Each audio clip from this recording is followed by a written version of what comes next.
What's going on, everybody? It's GameUnboxingReviews here, and welcome back to another Marvel Spider-Man news update. So today is probably the most exciting day of the year so far, because so much news on Spider-Man PS4 has finally been revealed. And I'll be talking about everything in separate videos, which will be coming very soon. But for now, however, we need to talk about what the Digital Deluxe Edition and Collector's Edition include. And let me tell you right now, regardless of which version of the game that you decide to pick up, you're still going to have an absolute blast with this game. Anyway, guys, enough of my teasing already, so without further ado, let's get to it. Alright, so before we check out all of the game's special editions, we need to take a look at the official front box art cover. Now, it's very simple, what with the red background and everything, but I actually really like this one. Spidey stands out and really looks like he's popping out of the cover, which is really cool. And it'll be very interesting to see, you know, what the back of the cover actually looks like as well. But of course,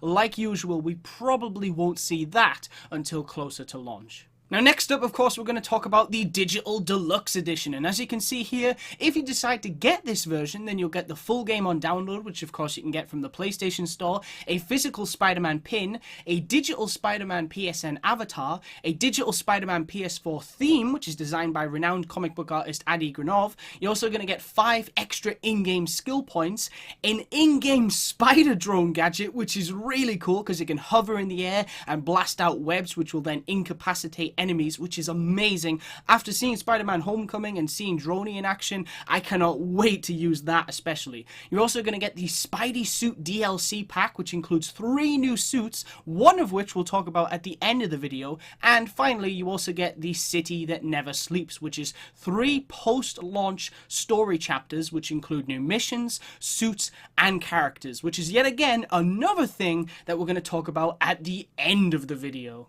Now, as for the game's Collector's Edition, minus the physical Spider-Man pin, you get everything you receive in the Digital Deluxe Edition of the game, as well as a white spider sticker, a mini art book, a custom Steelbook, which of course includes the full game inside, and a Marvel's Spider-Man PS4 statue, which is made by Gentle Giant and will be revealed this summer. So we don't know what that's going to look like just yet, but apparently it's amazing, and I can't wait to see it. So now that we've covered the game's special editions, we can finally talk about the alternative costumes. So, like I've already said, regardless of whether you pre-order the Digital Deluxe Edition or the Collector's Edition of the game, you'll still get the Spidey Suit DLC pack. Now, we only know of one suit that will be included in this DLC pack, which we'll get to in a minute, but the third suit will be revealed in July, and the second we don't have a release date on. It just says coming soon, so not a lot to go on there, because obviously behind these 2 silhouettes could be any Spider-Man suit in existence. So for now, we're going to have to keep speculating and just wait and see. So finally, let's talk about this suit right here, because it is of course what Holbert Brown wears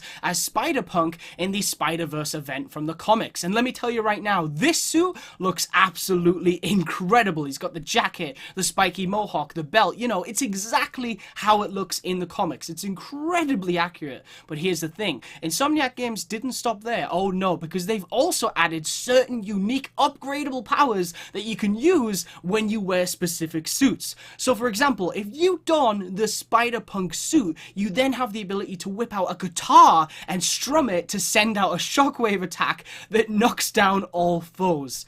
Wow, just wow, I'm speechless. That is incredibly cool. Really, really cool stuff. And on top of that, according to Game Informer, you can even move suit powers to other suits. So I guess that means that you could say, for example, allow the Insomniac Games Spider-Man to be able to play Spider-Punk's guitar, which is just, that's amazing. That is just a really, really cool feature. Now, when I read that for the first time, I had to double check, because honestly, I could not believe it. I wanted that amount of attention to detail in alternative costumes in Spider-Man video games for an incredibly long time, and to see Insomniac Games finally doing it, that's just made me incredibly happy. I mean, who knows what else this means for the other suits that will be in the game. Imagine if, say for example, they have the Iron Spider suit from Avengers Infinity War, and when you wear it, you could maybe attack with the Iron Spider arms, and if you want, maybe you could even put the arms on the default suit or another suit instead or something. The possibilities are literally endless.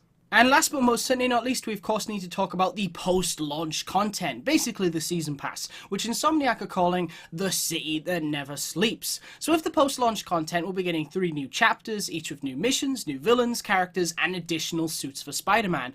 Now let's just stop for 1 second and slowly take all of that in. So we're going to get new costumes, which is obviously always nice to hear, and missions where we face off with new villains, but also new characters. Now what exactly does that mean? Well, Game Informer have revealed that the first City That Never Sleeps expansion will be called Heist and focuses on none other than Black Cat, and it is set in a museum. So yes, that's right, if I'm reading this correctly, there will be a story expansion where we play as Black Cat, and apparently she will also feature in side missions, which I'm assuming means that she's playable in the main game as well. But yes guys, this is flipping awesome news, and yet another thing that I've always wanted to see in Spider-Man video games. You know, I've always thought that it just makes sense to have multiple playable characters, and I'm not saying, you know, it should be like Ultimate Spider-Man where, you know, you play Spider-Man and Venom in free roam. Just the idea of having, like what they've done with this game, Peter Parker and Mary Jane being playable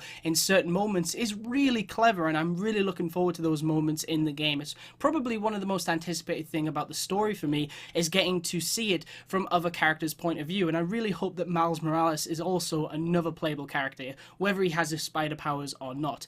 And I'm not sure if this will happen or not, even though I've just said that, but my only hope is that some of these characters will eventually be, you know, playable in the game's free roam mode. Of course, I'm not saying that they're gonna add like Mary Jane free roam. I'm not sure how fun that would be. I mean, if they did it, then great, you know, I would definitely try it out, but I think that's a stretch. I don't think they would do that.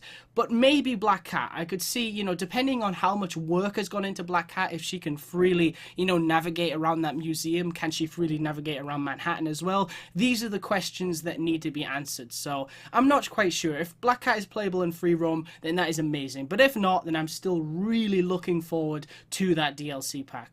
Alright guys, that's pretty much it for this video. Lots of exciting news there, but of course there's even more to come very soon. So definitely stay glued to the channel, because I'm going to have a lot more coverage on Marvel Spider-Man PS4. But of course, if you haven't heard already, the release date for the game on PS4 is going to be September 7th. Now personally, I think that is a great release date. It doesn't even feel that far away. And now that they're actually talking about this game, you know, the fact that we're probably going to get reveals maybe every few months or so is really exciting. And I think, you know, the game's going to be here before you know it. With all these reveals coming out, it's really not going to feel that far away anymore. And I am beyond excited about this game. I mean, I've been excited about this game since it was announced. You know, a new Spider-Man game, I was going to get it anyway. But to see the potential behind this game all these years, and now to see it pretty much finished, you know, it's just incredible. It really is. It's come a very, very long way, and I can't wait to finally get my hands on it. Anyway, guys, as always, I want to thank you very much for watching. Stay tuned for lots more videos real soon, and as always, please remember to like, comment, and subscribe.